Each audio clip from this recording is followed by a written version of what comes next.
Hello, and thank you everyone to joining us for another episode of the Cultured Nerd Podcast. We are on season 3, and yes, this is the third or fourth week of the year. I'm not sure anymore, but I was out last week because I was sick, and we kind of just halted everything. So we're back now, and we're going to be talking about Marvel's Echo and what it actually just did to the Defenders, and how it canonized all of that stuff, how it was not canon for a very long time. We're going to talk about why, everything behind the scenes, what happened, and the fact that it's all canon now, and what that means for one of the best aspects of the MCU now being brought full force, widely accepted into the greater MCU.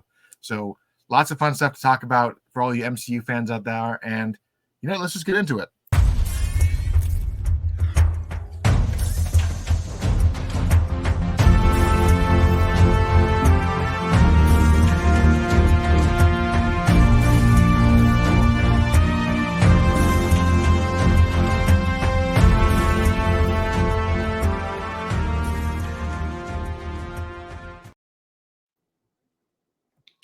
How you doing, buddy? Looking fabulous as always, Mr. Taylor. Doing great. How you doing? I'm doing good. I'm better now, whatever I had. I think it was like maybe RSV or the flu or something terrible, but I was just like, wow, I sound like a chain smoker. Everything sucks. And it wasn't COVID, but it also wasn't fun either. So I was just like, I'm done, everybody. I'm taking a break from life. So I'm glad you're back from fake COVID. Whatever knockoff COVID you had, I'm glad that you're back now and food tastes good and you have energy. It is a wonderful thing because I'm back at work now. For everyone who was wondering on the Taylor got laid off did he find a job? I found a job, and they had to wait for me to start because I got sick. So I'm back at work. I'm actually back at the hospital. I have effectively replaced my replacement at my old job. So you're the AI that replaced yourself. You replaced yourself in a weird way. I left because I wanted to focus more on school, more on taking care of my kid and all of that jazz. They hired a guy, and then it wasn't working out. I left one job, and then my old boss was like, "Hey, guess what? He's leaving." And I'm like, "And I'm now out of a job, so let's get back in." And he's like, "All right, come in for an interview." And then the interview consisted of me sitting there, and he's like, "All right, you've already got the job. This is just formality. So let's just talk about all the stuff that had changed in the year and a half you were gone." So it was very quick, very fun. I got a nice little break out of it. So I got my Christmas break off. Yeah, good job. Yeah, you get to save all your paid time off for another time when you get to request it. Exactly. Well, the last job, when they said when they let me go, they actually paid out all my pay time off. So I got like my last paycheck, an extra paycheck, and I'm back to work with the same hospital, which was funny. Well, so, I'm glad your parking pass doesn't need to get fixed. I'm glad you could just go to the other building. Yeah, it was actually funny because I went in and I'm like, I need a new badge. I'm like, didn't we just see you? I'm like, yeah, but it's got to say something else on it now. Did you also, can they make you a fake badge that says like you're Batman? I asked them that, and they're like, no, we have to do it serious. So I had to turn in one badge to have them just change the title on another badge. It was pretty funny. Like department and title, just wipe that off and put a new one on, and here we go. Well, that's so funny that you put it like that, because isn't that what happened with a Netflix show? Someone just kind of wiped off the badge and said, here you go, this works still. Literally that. So Taylor, I want to let you know, I am shocked at this revelation, because I'll let you announce it, but man, did they waste valuable time by kicking this can down the road the way that they did.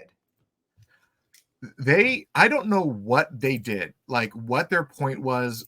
Like, it makes no goddamn sense that so let's start from the beginning, because people need to understand what exactly happened. Back when Marvel Studios was Marvel Studios, back when it first started with Paramount, and it was doing its thing, the very infancy of the Disney days, Marvel was not actually run by Kevin Feige. It was run by a fella named Ike Perlmutter. We all know who this guy is. Perlmutter, I think that's how you pronounce it. I don't know. Isaac Perlmutter. He was the chairperson of Marvel Entertainment for the longest time. He is an Israeli-American billionaire. He's a businessman. He has got a history of, that was really bright all of a sudden. A lot of weird weird decisions. Financial decisions or like rights decisions. Yes. Okay. Yep. You got it. So this was the fella that said we can't have a woman be the villain of Iron Man 3 because that doesn't sell enough toys because boys don't like buying girl toys. This is also the guy that said Black Panther was too much of a risk for a character because there's not enough something racist demographic to support a successful movie with Black people, right? So he's notoriously kind of a racist, right? So basically, long story short, in about September 15 is when he stopped overseeing Marvel. And then in 2019 he kind of left Marvel altogether. 2023 he was officially just laid off of entertainment Marvel altogether. So like over the course of 8 years, he went from being I'm in charge to I'm a little in charge to I'm not in charge, now you're out. Right? So during the time he was in his tenure, he had made a lot of controversial decisions, like I mentioned with the Iron Man 3 villain and everything Black Panther and a lot of that racist, misogynist, all that stuff. One of the things that Iron Man 3 is not a good movie. It's like a weird James Bond movie. They did a weird fuck you bait and switch with everyone who really just wanted to watch a Mandarin, really just wanted to see a classic villain. We just really wanted to see something from the comic books come to life. We did not get that movie. And what's frustrating is that all the previews that we had before we had that bait and switch, that Mandarin was really cool. And I was like, all right, I dig it. Then the bait and switch happened, and I'm like, now Trevor is the worst. I don't like Trevor Slattery. They tried to give Ben Kingsley... they tried to give him an escape rope, right? He's back in the MCU now. Yeah, but the funny thing is Ben Kingsley, to no fault of his own, he acted the shit out of that role. In like almost like a flip of a hat, he was menacing and dark and evil, and then woohoo, I fought it. And like you're like, what on earth is happening? You know, like good for him, right? I mean, well, let's put that first feather in our cap of remembering villains that they didn't do anything with and where they could have shown up later. So, okay. Yeah. All right. They're so making these movies. Some decisions. So during that time, Kevin Feige had sort of creative control over Marvel. Most of it was primarily to the movies, but he had no control over anything the TV shows. That's where Paul Metter hired Jeff Loeb, the comic book writer, to basically oversee Marvel TV. And because of that, there was this weird ego thing happening where I'm in charge of TV, I'm in charge of movies. Let's just not talk to each other. And because of that, we had some weird stuff happen. Like the first season of Agents of S.H.I.E.L.D. had some connective tissue. And that was it for that show. Yeah. Like you can see where they just stopped talking to each other and then the show like went off in a weird tangent. And that's why to this day, Marvel actually does not consider Agents of S.H.I.E.L.D. canon. It is not canon, according to everything. I don't even think it. You don't think so? No, because some of the stuff they did in the last 2 seasons contradict Marvel as a whole. So there's no real way to canonize it without saying, by the way, we did some weird shit. Sorry. Well, however, Marvel Netflix was the brainchild and baby of Jeff Loeb. And Jeff has his own history of misogyny and racially insensitive remarks. And a lot of people have a lot of controversial opinions of him. I actually got wind of this whole decision. I think it was 2017 or 18. Near the end of the shows, I was actually informed. A buddy of mine went to Emerald City Comic Con and was talking to a handful of artists at Comic Con. And one of the artists just blurted out, like, by the way, I've been contracted by Marvel to design new costumes for the Defenders because they're canceling it all and rebooting it under the MCU. And the obvious first question was, what are you talking about? And the answer was, Kevin Feige is sweeping it all under the rug. He wants the MCU to have its own version of these characters, and he doesn't like how they fit with the Netflix stuff. And oh, by the way, Disney is getting its own streaming service, and that's where they're going to do it. And all of this was revelations, especially that Disney getting its own streaming service. Was a big one. Yeah, that's definitely some big news. You know, it's so funny that at that time you had Marvel's TV competing with the television side, because those first Netflix seasons, season 1 of Daredevil, phenomenal. Season 1 of Jessica Jones, phenomenal. Season 1 of Luke Cage is also really good. And it's funny, I would say the first half of that season, phenomenal. The second half, not so much. You know, it's so funny as well that we're hearing this piece of shit executive. These shows kind of challenged, I mean, many of those conjectures and statements he made. These shows were the beginning of like really great storytelling with really great teams, people that wrote for television and showrunners. The person that makes sure everything is happening knew how to run a television show. I didn't mention Iron Fist because I don't like that Iron Fist show, but they were then able to bring it into the Defenders, which is a really nice payoff for all of these great sort of street level characters. All right. So I mean, I will say something controversial because I'm going to do it anyways, and why not? Yes, you didn't like Iron Fist. I thought the first season of Iron Fist had some great storytelling, but some very, very rushed martial arts. And I actually stuck with it. Season 2 was way better than season 1. And as you said, the Defenders only existed because of that show. So if you watch the Defenders without watching Daredevil or Iron Fist, you have no idea what's happening.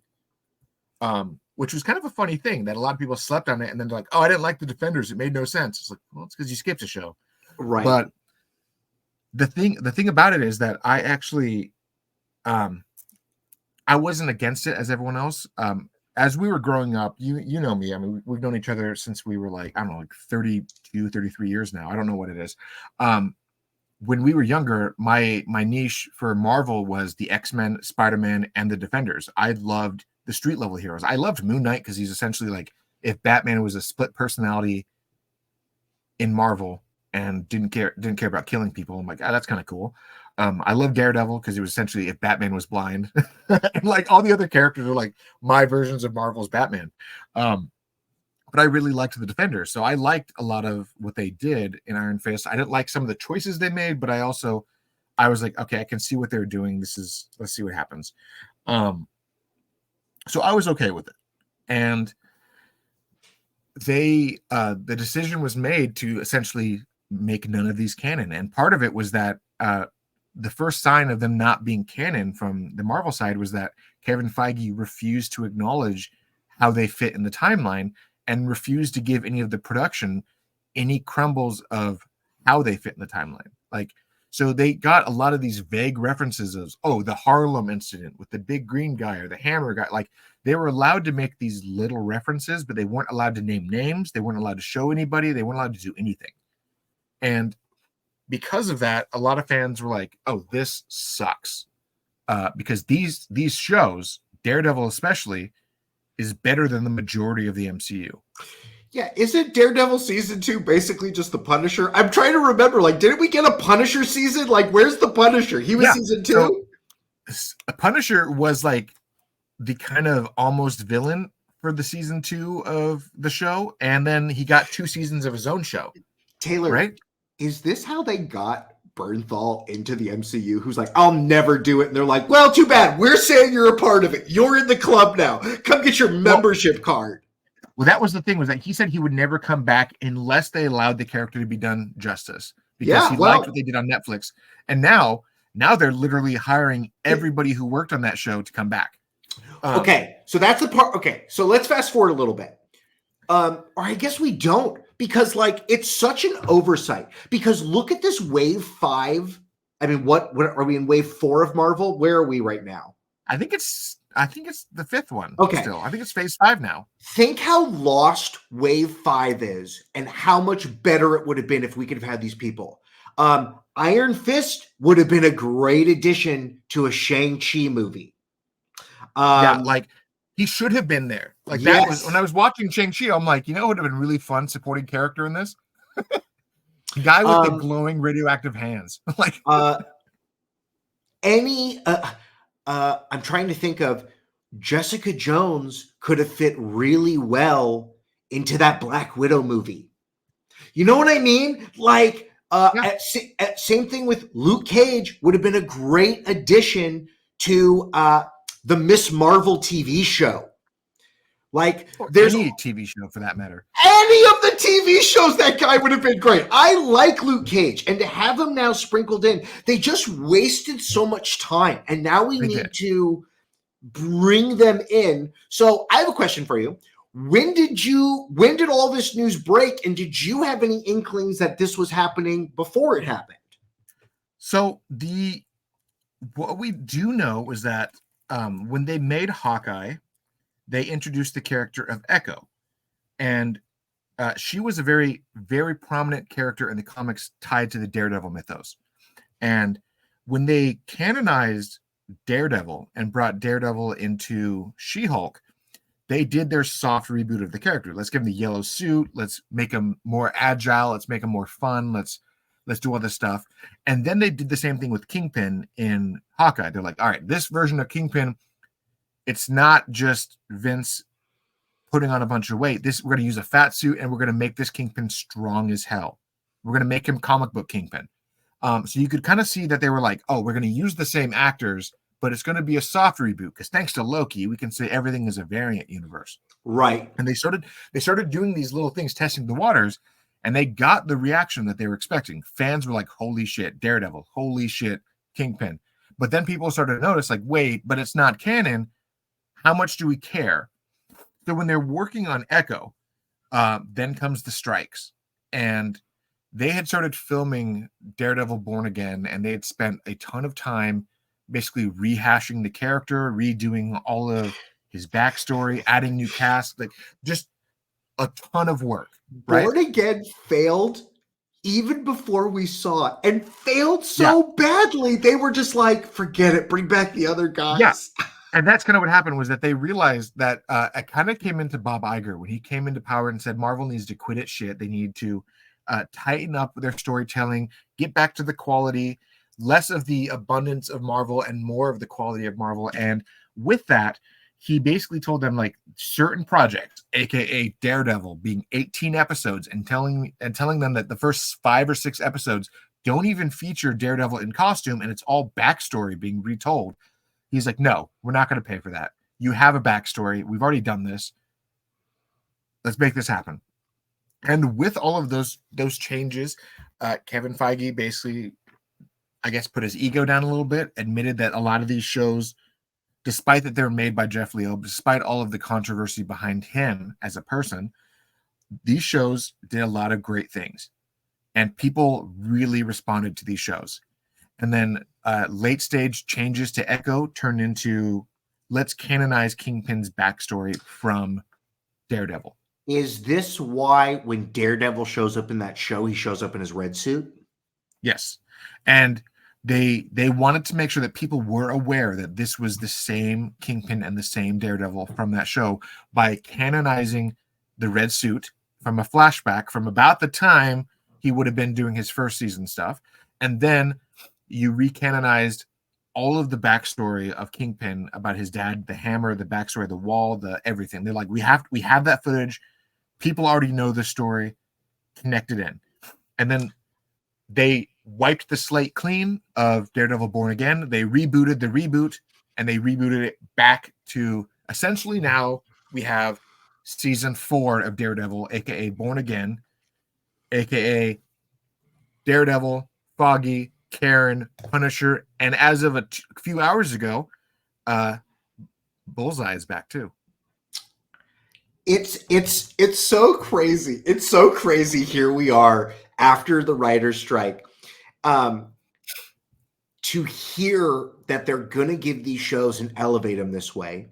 Taylor, TV shows I also personally think that the moment that Marvel put those shows on Disney Plus, they realized that, oh my God, people are watching the shit out of these shows. You think that's what it was as well? That the numbers I think that was the big one, because Disney has never really cared about fan outcries. They don't care about Twitter trending. They don't care about that. They care about the money. And if people don't show up for a movie, they'll abandon that because the money's not there. They don't care about the outcry. They'll care about the box office dollar. But when they cut ties with Netflix and they took all of the Netflix shows off of Netflix and then put them onto Disney Plus, and those shows became like constant watching by so many fans, and they saw, wow, okay, so Daredevil season 1 is how many years old and it's doing better than She-Hulk and Miss Marvel combined? Crap, we didn't think that through.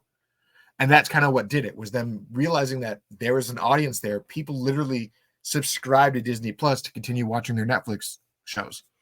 So those shows had teams of people to make those shows. Here we are in 2024. Do they have the ability to get those same teams? What are those creative people doing? They do got those same teams. They don't have the same directors and showrunners, but they've got the same stunt crew. They've got the same costume departments. They've got a lot of the same people. And because of that, there is going to be a synergy.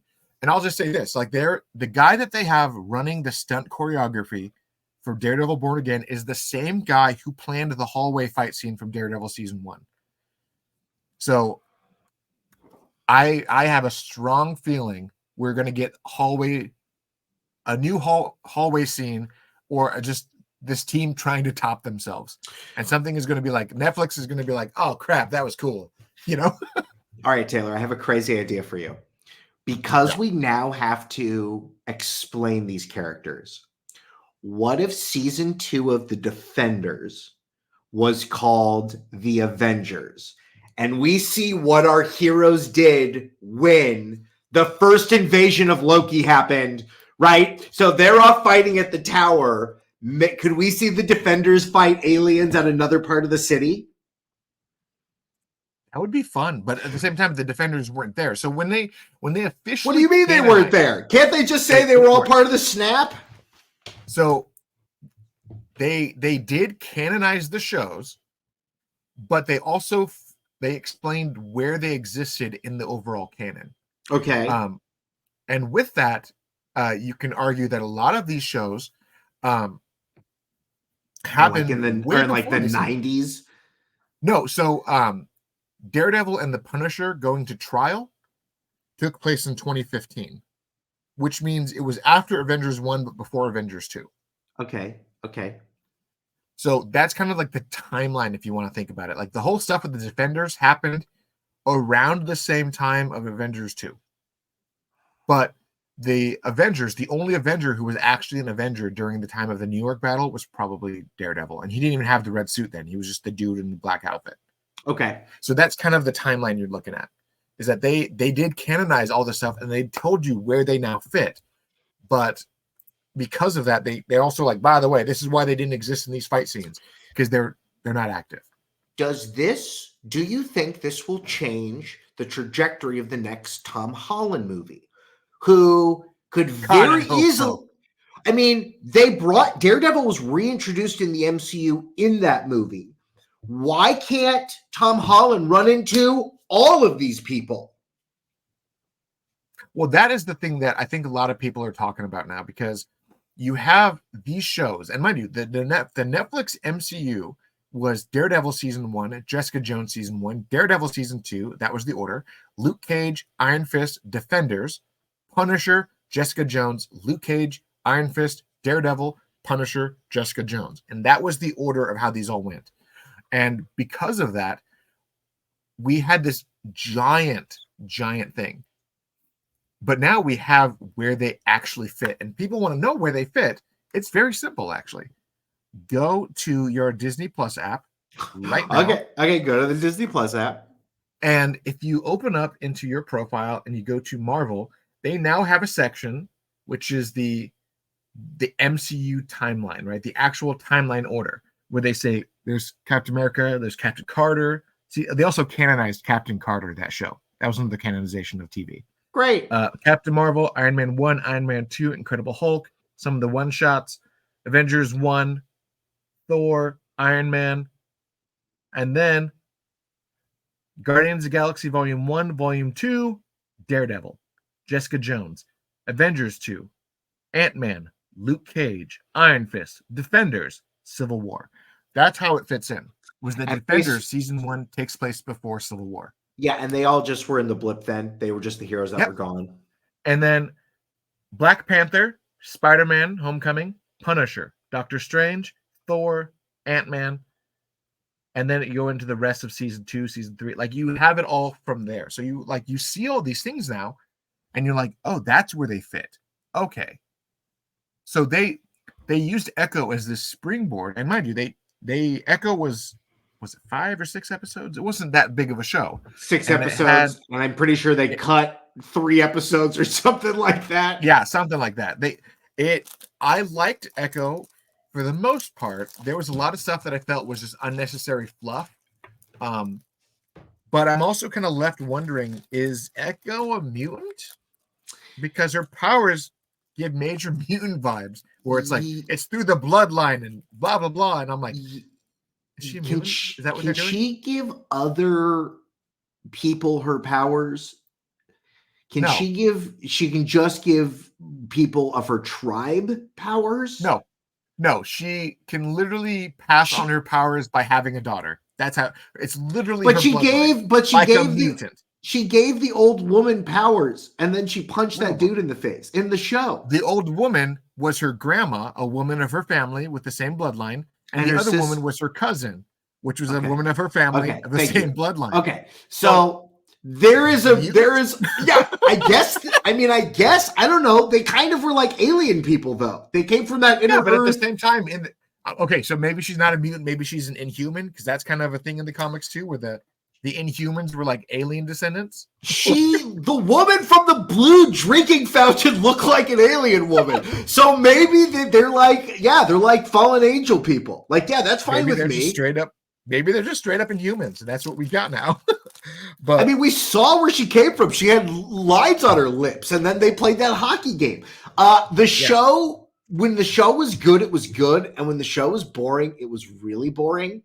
And it just valleys and peaks with that show, and I just wanted more consistency. I'll say this, that every scene that Vincent D'Onofrio came on as Kingpin, amazing.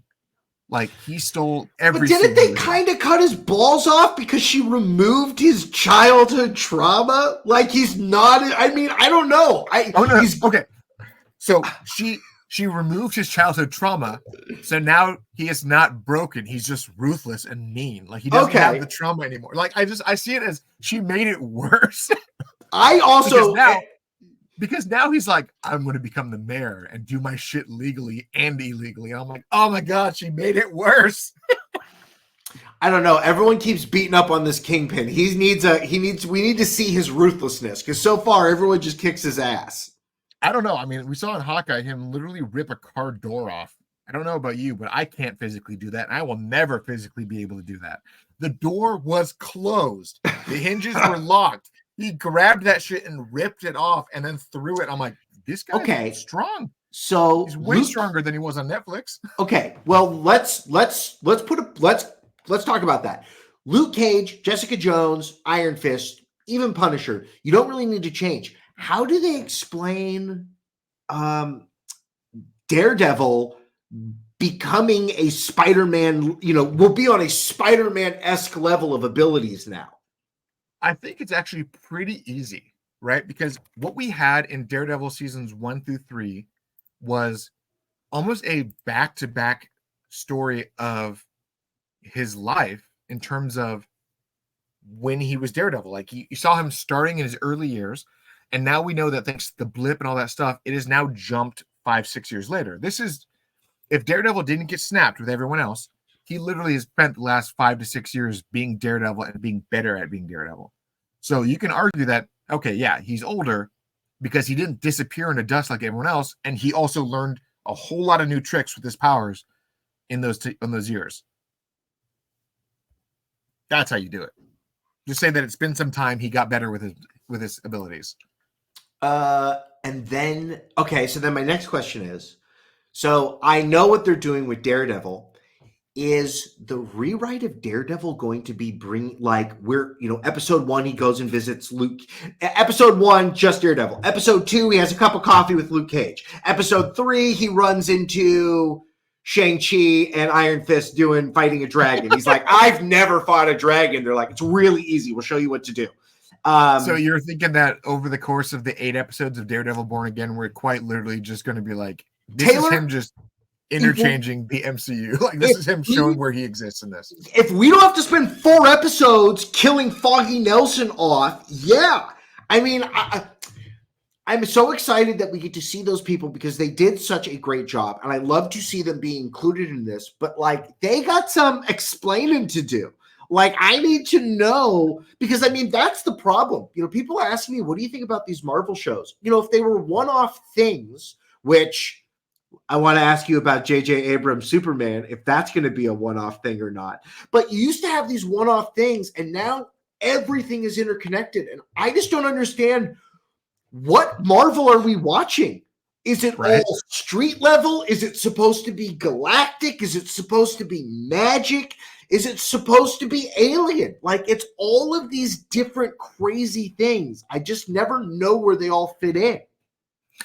So what I could see them doing, and from my understanding, one of the original plans that they had was to loop in all of the street level and supernatural characters into one thing and create essentially the Midnight Suns, where you had Daredevil, Moon Knight, and Blade fighting some demon shit in New York. And I could easily see them do that still. Just now they've canonized all the backstory to Luke Cage, Jessica Jones, and all them. And just be like, by the way, they're still here. And they've been dealing with the street level crime. And then you have Luke Cage be like, sweet Christmas, that's a vampire. You know, just something like that. Like, I mean, he's indestructible. Luke Cage is great to fight. Yeah, he's great to fight vampires. They can't bite him. They're just going to bite him, and he just laughs at him, keeps walking. Bitch, and just like knock him off. Like, that would be a lot of fun to watch. I think Blade would be like, you're my new best friend. Like, let's go have some fun. Could Jessica Jones get bit by things? She gets bit 100%. by her lovers, but can she get bit by bad men? 100%, because she didn't she bleed a few times that first season? Like, she's not indestructible, but she's also not like weak as hell. And then I think we get a Punisher tease in Armor Wars, where he's the guy who's like, I don't need any armor. And he fights an Iron Man suit. Well, okay, so in my look at my stuff, if people have been paying attention, I do actually have the Punisher War Machine helmet. Oh, Punisher gets an Iron Man suit? He gets a suit? Yeah. He got a suit at one point, and it's such a cool Punisher. Does he just fly instantly to Magneto's house to kill him? Punisher's already crazy, and then to give him such a power boost like that. Yeah, like let's just give this guy with some obscene amount of weaponry something more hardcore than what he has. It's actually kind of funny that you've never seen this, but let's just show you anyways. It's just okay, you know? I can't believe no one thought to spray paint. I can't believe that whatever artist and writer came up with that. Great job, fellas. That's a win-win right there. That's an amazing that works fabulous. The easiest thing you can do. Let's just make the black suit extra black and spray paint the skull on it. So when does all this stuff start? I know. So when does this all start coming? Do you think we see a little bit in Daredevil and then we see a little bit in, not the movies, probably not. Probably not just yet, but we also don't know what's coming anymore, right? I mean, the only movie that we know that is currently in production soon is Fantastic Four, and they're probably going to be changing up their plans because they now have to introduce Doctor Doom. But aside from that, what else do we really have happening in the MCU right now? We have Deadpool 3, which is going to be a big multiverse story, which it looks amazing. And then we know that the Kang movie is getting rewrite from page 1 onward, and then Secret Wars is probably going to be 2 parts now. We know another Spider-Man is coming, and the big rumor is that Spider-Man is going to be more street level this time around, which makes me think Daredevil. But he's also going to be going against a villain we've not seen on film before, which makes me think Scorpion, because he was teased in the first movie and never shown at that point. So that's about all we know about what they're actually doing, because every other thing that they had planned is kind of all over the place. Oh, and then you've got the Thunderbolts and Captain America 4, which are going to tell some political stuff and stuff like that. So you think, well, it's funny how politics works its way into everything, because in Echo at the skate place on the wall, it says "Make America Skate Again," which is obviously a play on words of "Make America Great Again," which means, does that mean that Trump is in the MCU? Like, as soon as I saw that, I was so grossed out. I'm like, even in a fictional universe? Just a tongue-in-cheek thing, because we already know from the MCU that, well, that was always one thing that annoyed me about a lot of these shows, especially like Marvel and DC are culprits of this, because the CW did a lot of Trump jokes, but at the same time, their own canon, Trump nor Obama were even presidents ever.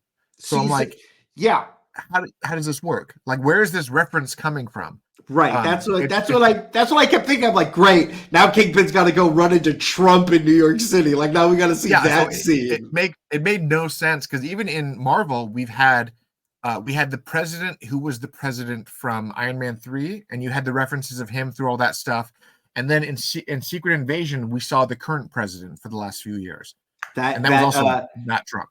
That silver-haired Fox guy. I love that guy. Yeah, the older gentleman, the distinguished gentleman from New Girl, whatever. Yeah, he's great. And then after him, we now know that Harrison Ford is going to be playing Thunderbolt Ross, aka President Ross. Yeah. So none of that stuff exists. Yeah, when you're talking about Secret Invasion, Secret Invasion was so bad.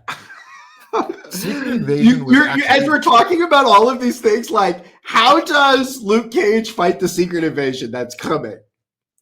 All right, so Secret Invasion was originally supposed to be a movie, and it was Captain Marvel 2. So it was Captain Marvel and Nick Fury in a movie form of that weird ass show. And that would have been better, because a lot of the issues with the show was that you had a lot of stuff happen, but it went nowhere. Yeah. Because you had too much time. If you would have crunched it down to 2 hours and had another superhero with Nick Fury doing their thing, it kind of would have made more sense. But who knows what maybe Marvel realized in hindsight, we kind of screwed up with these things. And let's hope the course correction is going to fix it, because I was legitimately really looking forward to Secret Invasion, and I was so monumentally bummed out by how mediocre it was. Well, it makes me freaked out for knowing that X-Men are coming here.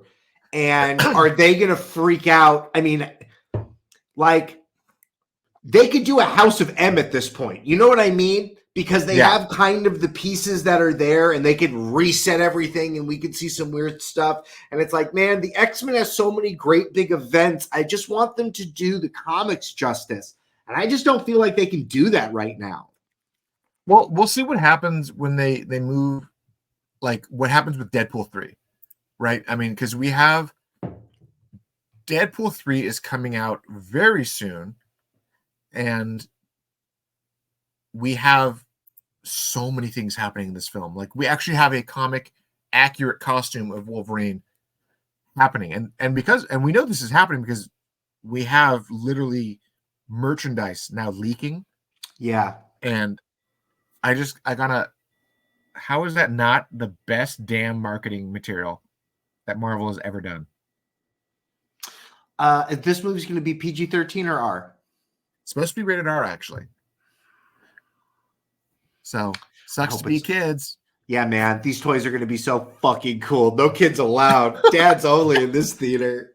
No, so what I'm assuming Marvel is doing is that they're like, all right, so this is going to be the X-Men show for the grown-ups, and we're going to put X-Men 97 on Disney Plus, and that's the X-Men for the kids. So when Secret Wars happens, they will recognize the characters from this cartoon. We have a mutual friend who's a dad's got a little boy like you. They're watching the X-Men cartoon. Little boy is in love with Wolverine. He got these plastic gloves that you hold like this and the claws come out. He's stabbing everything in that house, man. I can't wait for X-Men to be back in the zeitgeist again, because it feels like it's been sleeping for a hot minute. Not even a hot minute, more than that. Like, I got so bummed out. So I was talking to my son, who's 15, and I was like, and he's like, why does everyone love Wolverine so much? And I'm like, just go to your room. And I'm like, just Wolverine fought everybody. Could have killed everyone in the 90s. Spawn, anybody. He was the man. He was the Stone Cold Steve Austin of the 90s. There was a time in the very early 2000s where they were like, how do we make this team cooler? Add Wolverine to it. Every and there team. was literally 5 X-Men comics, individual comics with Wolverine on each team. And then he was also in the Avengers too. Yeah, like there was just so much time where he was just like, I heal and I don't need to sleep apparently, and I'm just everywhere all the time. And Marvel knew that they had something great with Wolverine because everyone loved Wolverine, but now Wolverine's going to come back in the limelight, and I'm so excited. Well, it's funny because there's all these talks about, different variants and stuff, but if we're talking about a new Wolverine, he's got to be some actor that looks the part, is physically fit, and is between 25 and 30. Because, Hugh Jackman is the boxer, right? Like every time he tries to get out, every time he tries to get away, we pull him back in. And he's done, you know what I mean? And it's funny is every time he does the project again, I'm not mad at him, even when the project is bad, because sometimes the project's really good. Sometimes it's a Logan. You know what I mean? Sometimes it works. Yeah, sometimes we get X-Men Origins, sometimes we get Logan. So my question is, which of the two is going to be Deadpool 3? Where in that spectrum is going to be Deadpool 3? Well, I have a lot of faith in Ryan Reynolds. He's really kept a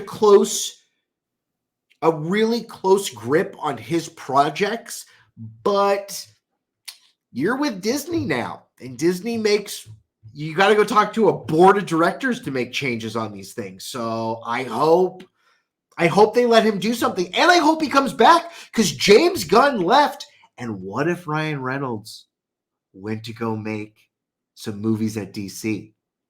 Because I guarantee you he would say, you can choose any character you want to be. Because you know who would make a great Plastic Man, Taylor? Jim Carrey. Ryan Reynolds. Jim Carrey would also be a pretty fun Plastic Man. Ben Schwartz would be another good one too. Yeah. That's who I want. That's my pick for Plastic Man, but that's just me. But do you think he wants to stay with Disney Marvel after this? After his, after this? I mean, doesn't he contractually agreed to do this movie? Yeah, and a part of the contractual agreement to make these movies was that he got kind of like carte blanche with creative control. So as long as they don't double back on him and he still delivers box office successes, they'll let him do whatever he wants. If Deadpool 3 is a bomb, they're going to take all his control away and he'll walk away. So I can't see it being a bomb. No, Deadpool 1 and 2 are so good. I'm not expecting to be as good as 1, but if it's better than 2, then they're going to have another $1 billion movie on their hands. See, I like 2. I thought they did a lot of smart stuff with 2. I liked 2. I liked the director's cut of 2. The director's cut had more scenes in it and it actually helped the story flow a little bit better. I even liked the Once Upon a Deadpool, the PG-13 cut, just because they let Ryan Reynolds control how he cut the scenes. So he did the censoring himself with the beeping. And there was this one joke about Matt Damon and the censoring that is probably one of the greatest on-screen jokes. Like, have you watched it? Not that one. No, I don't think so. Okay. I'm going to send you a clip because I don't want to put it on here because then we'll get like struck down and the video will get pulled. Sure. But Matt Damon scene Deadpool 2. It is my favorite damn scene of that whole movie. And there was a point where I was laughing so hard. Like this, to me, this scene was like your dad when we saw Team America and he was like lying on the floor laughing. That was how I was with this scene where I found it. Here we go. Thank you, YouTube. Thank you, YouTube. I gotta cut the audio. There we go. I'm just gonna send it to you here, Michael. But for people who want it, I'll probably put it in the description for that scene. The Instagram feed. Yeah. So this is the scene where I say this is why I can trust a PG-13 Deadpool solely because of how he did this scene. If he is allowed to do this scene in whatever he does, yes, make the movie PG-13 as long as he can keep this kind of humor, because this is the proper way to do neutered Deadpool. And it's one of the best scenes. You have 7 million ways to send me messages. Where did you send me this message? In the chat right here for our video. Okay, you'll just show it to me afterwards. I don't know. I can't see. I'm looking at where the comments are. I don't see the. Oh, there. Okay. Private chat. I found it, everybody. We're good. God, how long have we been doing the show? Do you not know the controls yet? I know the controls now. Okay. Well, the writer's strike did a lot of good, especially for this town, specifically with people being valued for these things. And now that we're moving forward, I'm glad that somebody has maybe put the brakes on Marvel or made them rethink things. And I think that I'm glad to hear that they're going back to the things that worked so that we can continue having those things work. 100%, because I am all for it. And I love so much about just this decision to bring it all back into canon. I literally, when they decided that they were not canonizing these shows and they were sweeping them under the rug, I kind of gave up on Marvel for a while just because that was the lead into phase 4 and 5. And I'm like, you literally just dumped the best quality you had and gave us this. And I was like, if this is what they think they're going to make us believe is the better of the two, I'm done. And this is a huge step forward for me. I'll tell you this as well. Those shows came out and we can compare them. And I think what you just said is right. Those shows are far and above, way better than the other quality that we've got. And if they're bringing that back in the fold, I hope it raises the bar. Now, I don't feel that, unfortunately, Echo met that bar, but it got pretty close. And it got as close to it as it could. And it got way closer than any of the other shows. Because even now, that Hawkeye show, in hindsight, I didn't think, right, these were new versions of these things. And now it's like, no, they're basically kind of just what you thought they were. Yeah. But I'd love to know what everyone else thinks about this, too. I mean, if you go ahead, just throw it in the comments. Tell us what you think about this decision that Marvel has recanonized the best parts of the MCU. But I think you've heard us rambling enough. Let's cut it to there, and we'll talk about more of it as we get more. Because as the production for Daredevil is officially started, and they're back on filming, I'm willing to bet there's going to be a lot more leaks coming out, a lot more returning characters. You've got the rumors that the main villains of this show are not only Kingpin, now Bullseye, but the character Muse is another big one that they said is going to be from the Scoopers, is going to be one of the big villains.